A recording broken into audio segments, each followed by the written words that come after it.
Hey guys, I'm going to show you how to update profile information in Teams. So you can update your profile information in Microsoft Teams, including your display name and profile picture. So to start, open Microsoft Teams and sign into your account. Next, click your profile in the top right corner. Then from here, if you want to change your profile picture, you can click your profile. So just click this image right here where you can see a camera icon. So click on that, then click upload. Then choose the image you want to choose and click open, then click save.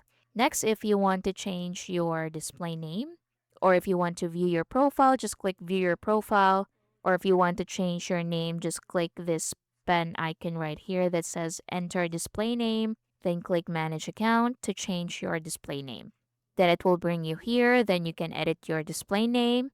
You can edit your profile info like date of birth, country origin, your language, regional formats, address, etc., or your email, etc. Then save the changes if prompted. And that's basically it. I hope you find this helpful. Thank you for watching.